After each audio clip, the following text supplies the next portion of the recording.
Hey folks, welcome to the live stream.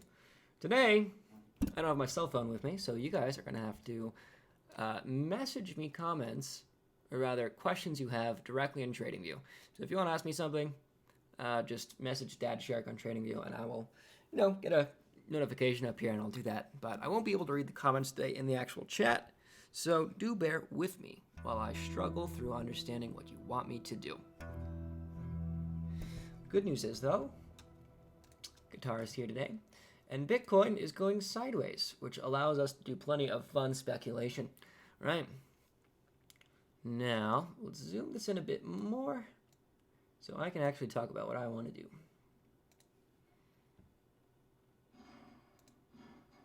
And do excuse the construction noises. Apparently, the apartment above me is getting their flooring redone. Jesus Christ. That's quite the nuisance. Okay, well, you're going to hear that throughout the day. So, what are we expecting for Bitcoin? Let's go to the 1 hour chart, and let's talk about the most overexpanded period of mass and if we're expecting mean reversion just yet. Right? Because that mean reversion position that we're going to see, that construction is going to be so distracting. Oh my God. Okay, sorry. Right, so let's point this out. We have a longest overexpanded period of 180. So what happens if we let up 180 band, guys? That's what we got to find out. That's going to be our pivot point for a long position. I'm going to move the mic a little bit closer here so you can actually hear me. Okay. So this bad boy right here is going to be our pivot for mean reversion, right? Because as long as this is expanding to the downside, we are in a state known as trend. Now, I have really good news. If we actually do manage to break up inside this band, oh my God. Okay, I'm just going to do the Bitcoin analysis and be done with the stream because that noise is just killing me. So, yeah, this upward volatility pop here. And I guess I'll also check the Discord comments here and trading in general if you want to ask me anything. But think about this, guys. If we do re-enter this purple band here, it will be heavily implied that we need to retrace up to the value of 3,950. Of course, I do need to remind you one important note. Right? It is very possible we might just get lateral mean reversion where price goes sideways and the mean travels down to meet price, okay? Alternatively, we're actually going to see this occur. If we are getting this downward expansion, like in this area here, right? As long as we stay below the pivot, trend is defined in the downward direction.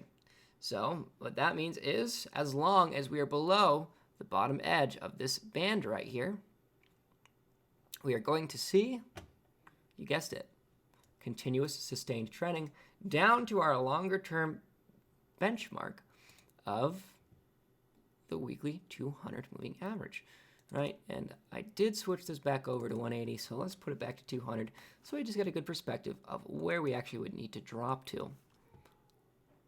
Now, it's going to be my opinion that first we're actually going to have that short period of lateral mean reversion. It might take even less than a week before our final full retracement down to the weekly 200. We have a comment. 1 second. Frank wants me to do Litecoin. Of course, brother. 1 second. LTC, BTC. Okay. And we're going to go to the 4 hour chart so we can identify the right pivots. And I'm actually going to load up what needs to be loaded. And just give that band a second to load, okay?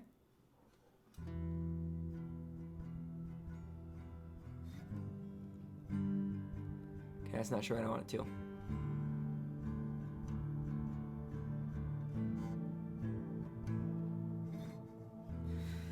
Okay, well, it's actually tapering on from a previous overexpanded period. So we actually have to find this out manually. And well, since I did call this yesterday, we can just do it like this, right? Longest overexpanded period is 100.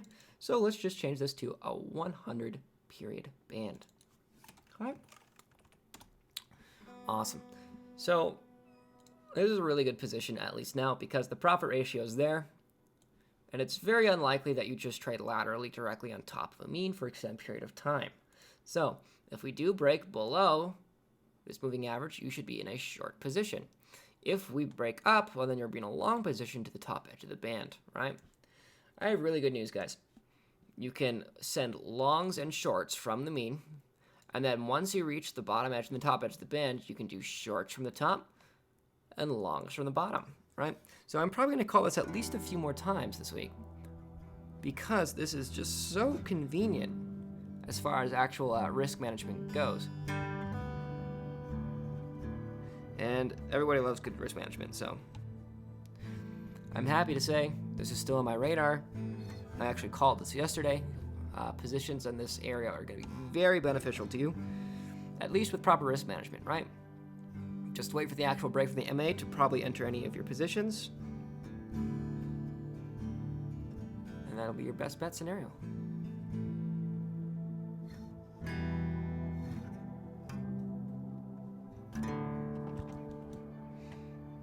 I have a DM over here.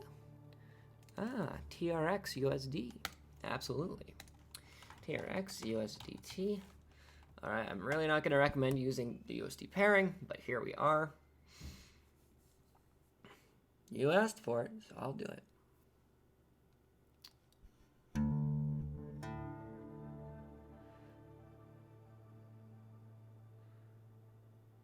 $60.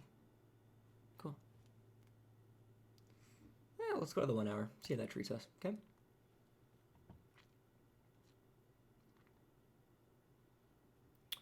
Very nice. We're gonna get the 450 period going here. And that's gonna be a little bit rougher down here. That's fine. Okay, I guess on the USD chart, yeah, mean reversion is implied to a further location. So we have re-entered the band. Now we are reverting to the relative mean. Right, that's the USD chart. I'm not sure if I trust that, so let's actually check TRX BTC because that is also important. Right.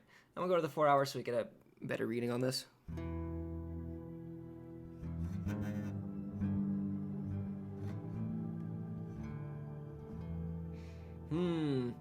I'm seeing the 80 period. Let's get it loaded.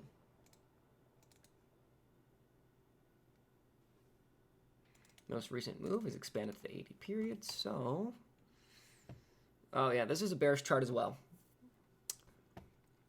If you are trading Forex, trading leveraged on BitMEX, there will be a short opportunity, and I guess I can highlight that using the CCI, right? Let's change this to an 8-period CCI, so it's super reactive, and then we're actually going to set an alarm based on that 8-period CCI. So, yeah, there is going to be a good position here for us, guys.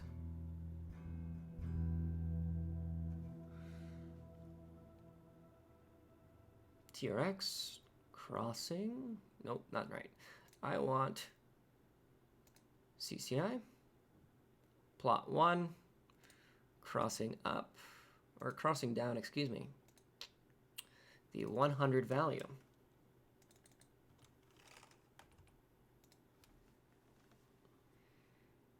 And then I'll get a text message for that as well. Okay, so that alert is actually going to notify me when there's going to be a good short entry on TRX, and I am liable to call that signal right there. So if that does trigger, you should set up the same alarm. Well, that'd be pretty nice. Okay. No new comments? Okay. Oh, XRP, yeah. I'll do XRP here. Hey, Pen, how many viewers we got here? Oh, okay. Yeah, I guess you asked for the USD pairing first. Oh, this is definitely bearish chart. I remember that from what I was previously looking at.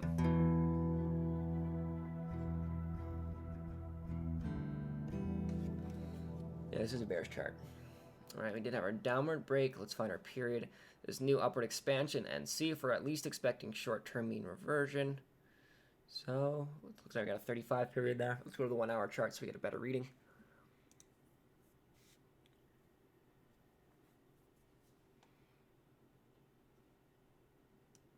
Question from Don. Do you ever use the overextended period defined by the 3D wave PM to determine the CCI length for and the wave PM length to the CCI?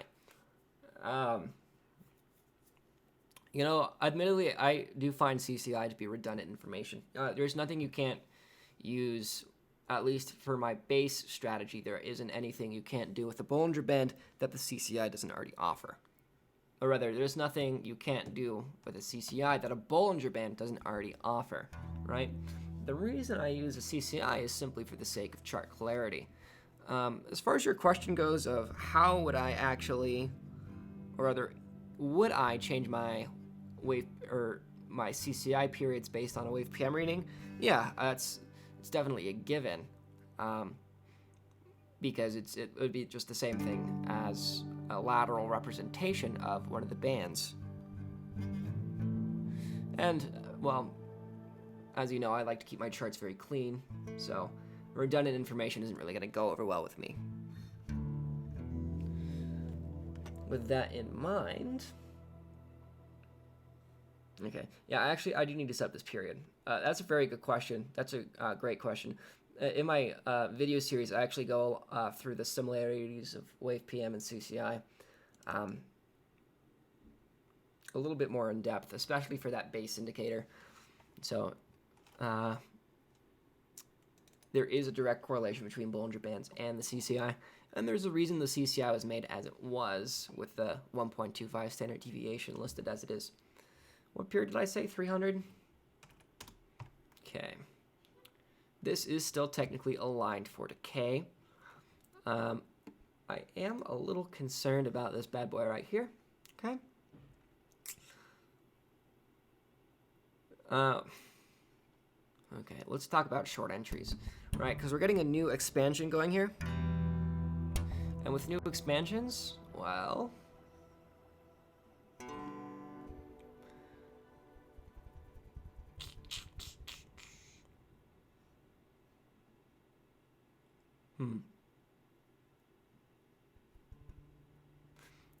okay, so I would use a 30 period CCI. That's not going to hit for a long time. I would not play with this. Also, I'm using a drop D tuning on my guitar right now because I was playing some metal earlier. So just like, let me just tune this back up to an E. 1 second.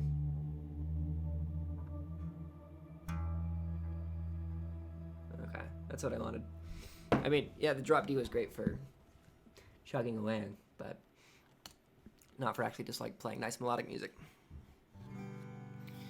Okay, USD Japanese yen. I guess I should do the Bitcoin pairing on this as well, because that's also aligned for decay. XRP, BTC. Okay.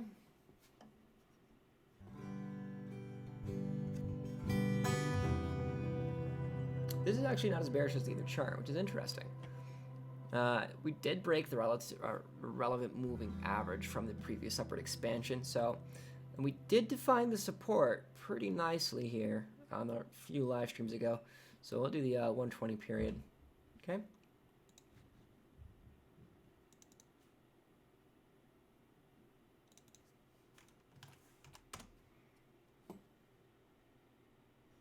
Yeah, high price volatility at the key pivot.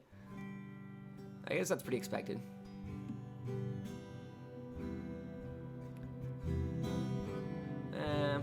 I actually would not trade this particular chart at all. The USD chart is fine, but that's just inheriting the bearish expectation from a relative Bitcoin chart. So really, it'd be much better just taking a position on Bitcoin. I'm waiting for that to happen, since it would be less derivative, since the only good pairing to trade would be the USD pairing, right? And if you're going to trade a USD pairing on an altcoin, well, you just might as well trade Bitcoin for more direct information.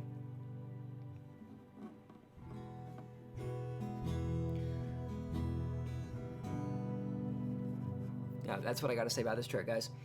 That's about it. We're going to do USD Japanese yen. I think I highlighted a decent short entry about 2 live streams ago, maybe 1. USD Japanese yen. All right. Since when we had that CCI roll down at this location, we said, hey, that would be a good scalp for a short as defined by our basic CCI strategy. Okay. Right now, our longest overexpanded period is 450. So if we tune up that 450 period, guess what we're going to look at? Yeah, the clear alignment of expectations for decay, and with that train of thought, I guess you should wait. No, you can just grab short entries on whatever swing high you find, right? The only caveat I have for you is that as soon as you do travel up above this pivot here, yeah, that's going to be the end of the bearish trend. So for now, long-term expectations do seem to be aligned for decay. And because of that, well, I wouldn't touch too much on this chart. Yes, it is a very nice defined trend. However, I would really use it more for scalping since the increased and predictable direction of volatility.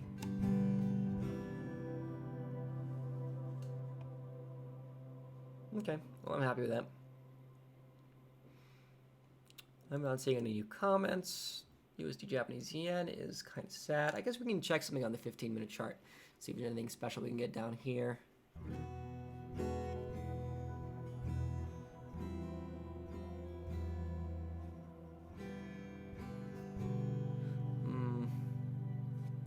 I guess the only thing we could really do is from this period down here. The 200.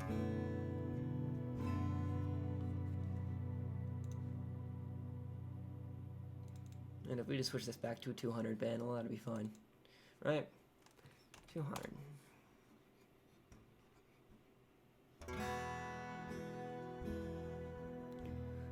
This is at least short-term bullish from the alignment of that expectation there. So, if you are in shorts on this, yeah, close them out since you're at least short-term bullish here.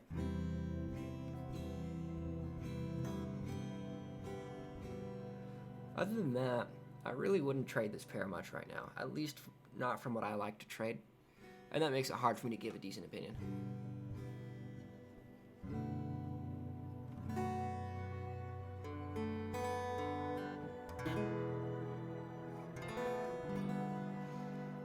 Okay, I'm going to check the Discord one more time, see if there's anything over here. Anything else left for me, Ben? Do you have any questions, mate?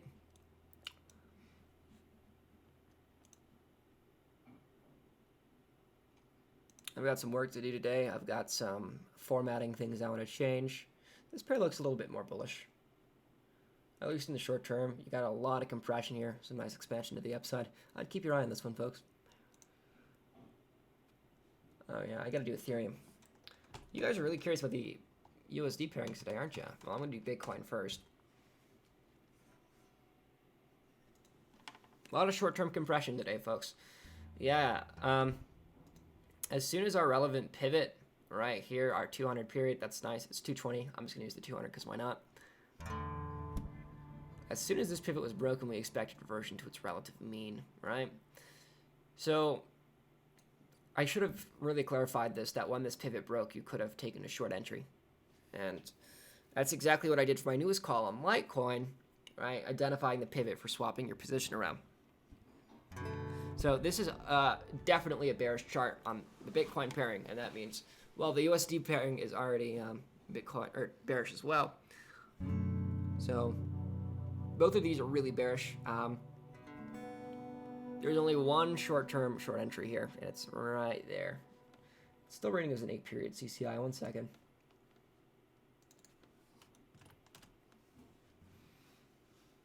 So back over to FUSD.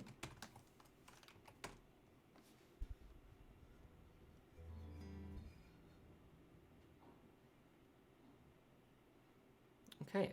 For this new downward expansion, because it's so accelerated in comparison to the Bitcoin pairing, we're actually getting a different reading of short-term mass. And really, that's all that's going to do for us is a short-term mean reversion position here on the 15-minute chart. So let's see how that actually ends up behaving for us.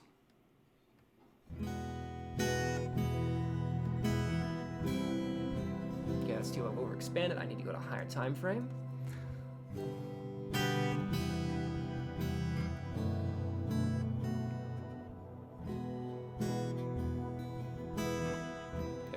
PM reading.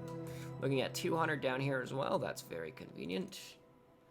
Pop this bad boy to 200. Nice. All right, so this is going to define our short-term bullish expectation. You know, as soon as we do get that CCI roll up at the 200 period, well, we're going to take a nice long position, or at least, even better, we can wait for a 20-period CCI to roll up on this pairing after we've re-entered this band. So that's what you're going to be looking for, folks. It is a nice chart. However, it's very important to remember, longer period mean reversions can cause short-term mean reversions to fail, right? So what that means is you would rather look for this as a retracement value to enter a short position than you would for a long position to that retracement value, right? Since betting against the trend is not ideal.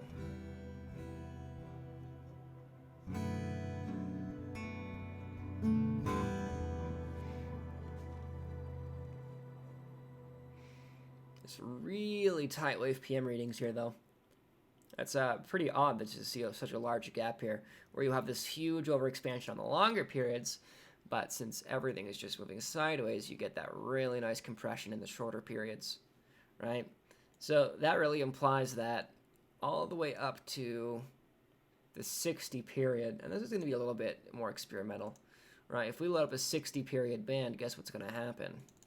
We can actually use that to define the length of the next trend, or rather how far we could possibly trend. Right?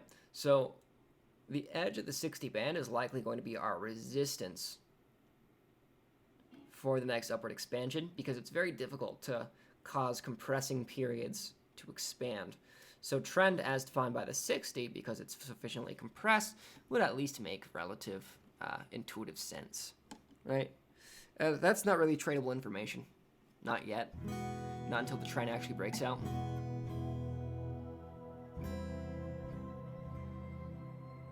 It is interesting to look at, though. Right, so again, that 20 period CCI, that's going to be your best bet for a long position here. If you want to go that risky route and take a scalp position long.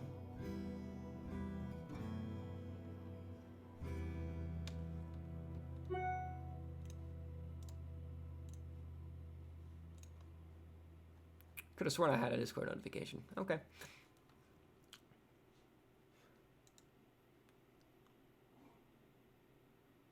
ADA, and then I'll probably be done for the day unless any more comments come in here. So if you guys are watching the stream and you want to hear your coin covered, let me know.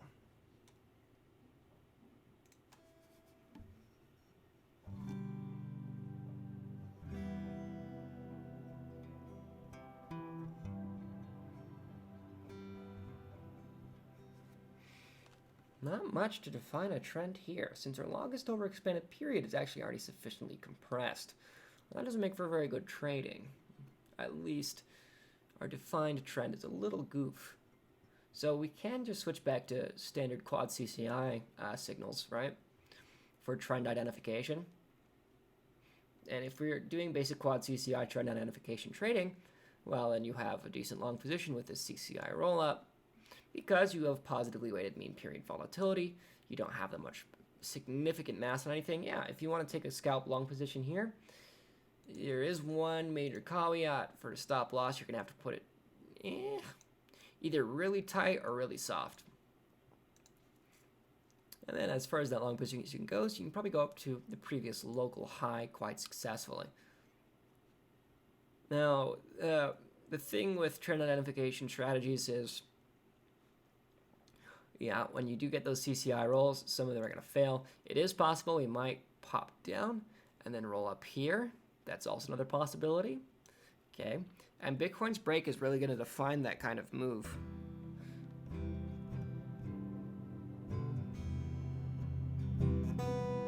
So, it's a nice chart, but I'd be careful on this one. You know, if you want to set a tight stop, because you get that nice CCI roll, expect some trend continuation. You can totally go for that. It's a nice chart. You know, TRX looked like this pretty recently. And TRX really took off. You know, that was actually our first live stream call from 375 Satoshis.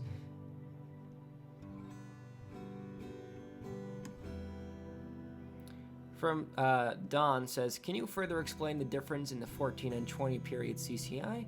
Is the longer just a more confirmed situation? Roll up, roll down. Yeah, one of those is going to take a lot longer to trigger than the others. Not a lot longer, but I'm actually adjusting CCI periods based on the previous overexpanded periods, based on wave PM. So that's really more of a judgment call from me. You know, if you just want to use the quad CCI and its space settings, yeah, you can get a great strategy out of that. But if you're looking at overexpanded periods and want to get the proper CCI readings relative to the most overexpanded period, yeah, you're gonna have to do some adjusting, and that's a little bit more complex.